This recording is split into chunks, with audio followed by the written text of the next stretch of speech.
Welcome to Larry the Alchemist, and welcome to a special Sabbath Sunday, a midweek Sabbath Sunday, because this is a special event, the Tony Martin box set. It's here. It has arrived. It is in our hands. It's for real. It exists. This is not a drill. This is the real thing. I said I wouldn't believe it until I was holding it in my hands. Well, forgive me, Tony Iommi, for being a disbeliever. it has, it has happened. Now, Darin, a couple days ago, did a unboxing. Darin is well connected inside the world of Black Sabbath. He was able to get his box early. So he did an unboxing. So we're not going to, be showing you what's inside the box and everything like that. You can check out the awesome unboxing that Darin did a couple days ago. We're just going to be talking about how we're feeling. I got mine 2 days ago. Darin got his a little earlier. So we've had a couple days to live with it. So Darin, it's here. It's in your hands. You've had a chance to listen to it. What are your thoughts? I love it. I've listened to all four albums probably about two or three times now, and I got to say, I mean, I was looking forward to this, but I really was not prepared for how great it sounds. The remasters sound fantastic. For anybody that listens to our podcast and heard our episode on Headless Cross, you know that I'm not, or I haven't been the biggest fan of Headless Cross, but I got to say, the remaster has really changed my attitude toward it. Some of the things that I had issues with, like Cozy's drums and the really loud keyboards, I don't know how, but the remaster has rolled some of that stuff off, and it's put more of the emphasis on the guitars and the drums. I mean, to me, it sounds different, and I'm really enjoying the album a lot more. So that's one thing. But overall, it's like, I mean, I've had all these records. I've had them either on CD or cassette, since they were released. But the only one I've ever had on vinyl was Headless Cross, and it was only like within the last 10 years that I was able to acquire that. Um, so having these all at one time, it's almost like it's given like a new lease on life to the Tony Martin era. And from things I've seen online, a lot of people are echoing that. A lot of people are feeling like really excited about this era, maybe because they missed it the first time. They're being introduced to it via the box set, or people that have always been aware of it and have had the CDs or the cassettes that are now, that now they have the remastered versions, whether they got the CD box or they got the vinyl box, but they're really excited about it, same as me, because we're listening to it in a much better light. And it just sounds great. And yeah, I mean, like I said, I listened to it each album probably about two or three times. And so far, this box set I've listened to more than any of the other box sets. That includes Technical Ecstasy Volume 4. I mean, I have them all. But this one I've revisited. I mean, I haven't put it away yet. It has not rested on the shelf since I got it Thursday night. I have it out. The last night I listened to Tear again. I really liked it. And again, for anybody who listens to our podcast, you know that we were a little bit, not too thrilled about Tear, but I was really enjoying it. So yeah, it's great. I love it. How about you? I'm totally digging it myself also. It's just so nice I'm going to echo what you said about people discovering, rediscovering, or maybe even discovering this era for the first time. And that's what I find really exciting. I mean, I had these albums on CD. I had Headless Cross and Tear on vinyl already. But to see on the forums, I'm sure your Facebook feed is much like mine, where it seems like everybody is posting pictures of it and talking about the box set. Yeah. I know that there were some delays with people getting theirs, especially from Rhino. I saw somebody post a letter that email they got from Rhino that said, due to unexpected high demand, we're running behind, which, sorry, they're running behind, but that's a good thing that I guess a lot of people are Yeah. ordering this. But it's just exciting. I see so many people saying, oh, Eternal Idol was the last album. I got off the boat at Eternal Idol. I'm just hearing these albums for the first time and I'm loving them. Or maybe somebody says, I haven't listened to Headless Cross in 15 years. I lost my copy of it ages ago. I'm absolutely loving it. Uh, the big exciting thing too on here is the remix of Forbidden. On our podcast, our latest episode was just went up about a week ago. We covered Forbidden, and we had issues with Forbidden, and that was probably what I was most excited about with this box set. So that was the first thing that I listened to. I wasn't home when the box came for me, so I was listening to it on streaming. But even when I got home and opened up the box, the first record I put on was Forbidden, and yeah, it makes a big difference. I'm not going to say that all of a sudden all of the problems issues I have with Forbidden have magically disappeared, but it makes it a much enjoyable listen. I've probably listened to Forbidden 4 or 5 times, just in succession, where I used to have difficulty getting through that record. Now it's like I actually want to listen to it. The guitars sound way better. Just everything about it. The drums are better. The songs have more mood and atmosphere to them. Can't get close enough to you and stuff like that. Yeah. Shaking off the chains. I mean, it just sounds so much better with the guitars done properly. Uh, it's just great. So I'm just so happy to see all this stuff finally out there. I'm also so happy that Iommi and Tony Martin especially, he's been doing all kinds of interviews on this. I'm just so happy for Tony Martin.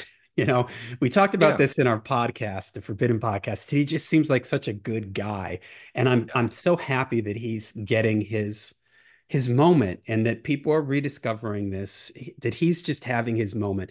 And now, I encourage everyone to go out and pick it up on CD or pick it up on vinyl. But it's great that now it's available on streaming for that kid who just heard Iron Man in a movie, comes home and looks up Black Sabbath on Spotify. Well, now everything is there for that kid or that newcomer or somebody that's only ever heard Paranoid, and maybe they're curious now and want to check out the rest of the catalog, to see all the entire Black Sabbath catalog now lined up in my Apple Music was just it just put a smile on my face. So yeah, I'm really happy with this.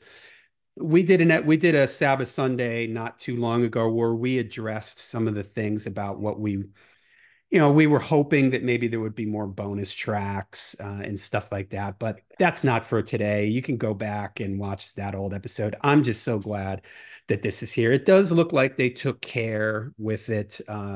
There's some minor quibbles. I wish that the book on the inside was hardcover. I wish that the lyrics sheets, maybe they could, instead of putting them in the book, maybe they could have had like an insert. I appreciate the polyline sleeves that the vinyl are in because it's good for the records, but maybe they could have had the lyrics on an insert sheet that they could have included inside the record. That would have made it feel a little bit more complete. I kind of don't like the lyrics inside the book, but this is a great day. I'm just so happy to finally have this out and to have Tony Martin finally getting the recognition that he deserved. It really feels like a wrong has been righted in the world of Black Sabbath, and that a chapter, it was always lingering in the background that these albums were out of print, that people couldn't get them, that people didn't know about them. Well, that has been fixed now, and thank you. Thank you, Black Sabbath. Thank you, Tony Iommi. Thank you, Tony Martin, for sticking with this and believing in this. If you hear the interviews with Tony Martin, he talks about how difficult it was to get this together. So all those Yeah. people involved in this that saw this through to the end, thank you. Yeah. And I think it's really great that people are so enthusiastic about it. I think that it's selling well. Yeah. It may even be surpassing what their expectations were. I hope so. But what's good about that is that maybe in the future, because of the excitement, because of the enthusiasm behind this box set, it may get them to think, well, maybe there's something here that we should pursue, which could mean maybe, Tony Martin, Tony Iommi may get together again, do something. That would be really cool. If for no other reason than to support the box set, maybe, a little tour, play selected songs from all 4 albums, 5 albums. That would be great. And hopefully, there's been a lot of talk about uh, Cross Purposes Live. Maybe they were kind of waiting to see how this would pan out. And so because this is doing well, or it seems to be doing well, maybe that'll open the door for more Tony Martin related Sabbath material, including Cross Purposes Live, maybe some video stuff. Who knows? But definitely it's a step in the right direction that people are supporting this release and buying it and they're pre-ordering it. It's unfortunate that they're not able to get their orders on time, but it's been my experience from Rhino and Amazon too. That's why I have a store in town that I'll usually go to, and I'll ask that guy first, "Hey, are you getting it?" If he says yeah, then I'll just wait it out and I'll get it from him. Plus, it's also good to support your local stores. Yeah. But anyway, yeah, I mean, I couldn't ask for anything better, really. I mean, it's the music that matters the most. I mean, we can have like you said, we can quibble over, oh well, there's no lyric sheet or the book could be hardbound, but hey, man, they're probably trying to cut costs a little bit because there's no Yeah. guarantees that this thing was going to take off the way that it has. But now that they know, hopefully, like I said, maybe more Tony Martin related material in the future. Yeah, and Can I only will hope. say that the streaming version, so I listened on Apple Music, which is lossless, and it's actually an Apple Digital Master for anybody who knows what that is. It's mastered slightly differently, I guess, than on other streaming platforms. It's a little compressed. It's a little loud for my personal taste. That's just me. People on the channel hear me rant about the loudness wars and stuff like that all the time. But the vinyl, to me, it sounds like the vinyl was cut with a different master. I haven't heard anybody else confirm that, but to my ears, the vinyl has more openness to it. It's got this nice, really big kind of low end, as in bass the frequency that just Yeah. it's a nice warm sound. I wish they could have gotten those bonus tracks maybe on a extra 7-inch single. Could they have squeezed 3 tunes onto a 7-inch? I don't know, maxi single or something like that. I mean, there's no room on the records. I know people are asking this question. If you look at the albums, the run out groove, like on Cross Purposes, side two, I think it is like there's not much left Yeah. there because those No. records are probably pushing, I bet you, about 50 minutes. And in the world of vinyl, 20 minutes is, the ideal length. But yeah, so if you're out there and you're wondering, should I get the CD? Should I get the vinyl? If you've got a nice turntable, I would encourage you to get the vinyl because, and the price is great. At $100, you're getting the 4 records, $25 a record, basically, the booklet, the poster, all the other stuff, the box and everything that comes with it. Yeah, so I was really happy. It's really clean. The vinyl, really nice flat vinyl and everything. So they obviously took great care with that. So yeah, that's for those people out there that are wondering about that. Don't hesitate to go ahead and get the vinyl version of this if you're interested. And I've heard that they are that they're only press. I mean, they do this all the time, right? But they're saying that there's only going to be when they're out, they're out. I don't that they're not going to just keep repressing this. So if you're on the fence about this, I would just go ahead and do it. Even if you have copies of these, I think that it's well worth it. I already have Headless Cross and Tier, but to have a nice clean copy of these with the different mastering, I think is really cool. So It's $100. I mean, it's not gonna, it's not as expensive as some of the other ones. And for $100, I mean, if you can I don't know if there's a hospital nearby, you can maybe sell a kidney because you have two. You only need one. And wouldn't you rather have the Black Sabbath Tony Martin box set than that extra kidney just sitting there doing nothing? So I totally encourage you if you don't have the money to maybe sell an organ, do what you need to do. Uh, and get it before it goes out of print. I kind of doubt it's going to go out of print. I mean, if there's an interest in people, and it's selling Yeah. pretty well, I mean, they're going to continue. Maybe they'll do the standalone records, which would be cool. Because I'd buy Yeah. all those too. I'd keep the box set intact and put it on my shelf, and then I'd have the records over, where all my other Black Sabbath records, and wouldn't have to because every time I open the box set, not that I'm complaining about it, but you got to take all the stuff back. I got to take the Yeah. book out, a poster, and all that stuff. It would be cool just to have the records separate. So, and if they release the records individually, I'd buy all those too. But Yeah, and Tony Martin has sort of alluded to the fact that there might be more stuff coming out. There might be Cross Purposes Live, like you mentioned. I could totally see that as a record store day release. So yeah, I think this is a good thing. This is a good day for Black Sabbath. It's yeah, and listening to these records, it reaffirms to me that there was really something.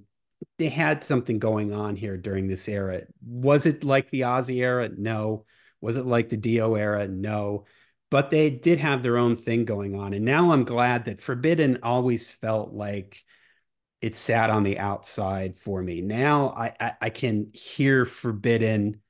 I can listen to Cross Purposes and then listen to Forbidden after it, and it doesn't Yeah. seem jarring. It's the mix and the sound, the guitar sound and everything. It's more on the original Forbidden. There's basically one rhythm guitar, and it's just kind of in the middle. Here, Iommi spreads the guitars out, so you get a guitar in the left and the right Yeah. channel. The keyboards are dialed back a little. I don't know if I can't confirm this if he used different takes of Tony Martin's vocals, or it's I've just that heard that he did. I've heard there were different vocal takes. interesting because I always thought Martin sounded tired on the original Forbidden, Yeah. but here mixed in the right way, maybe with these alternate takes, it makes him sound a lot better. The bass is way more present. It sounds like they added some like growl, amp distortion onto the bass, so the bass really sounds great. So yeah, good stuff. All right. Well, there you go. We wanted to jump in here. People were asking us, what our thoughts are on this box set.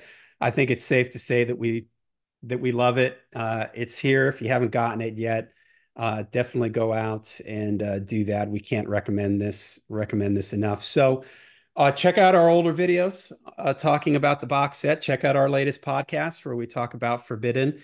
Let us know what you guys think of the Tony Martin box sets, or maybe you've just listened to it online. Let us know, even if you're just kind of just listening to the Tony Martin era for the first time, really digging into it for the first time. Let us know what you think. Let us know down below, okay? And we'll see you at the next Sabbath Sunday.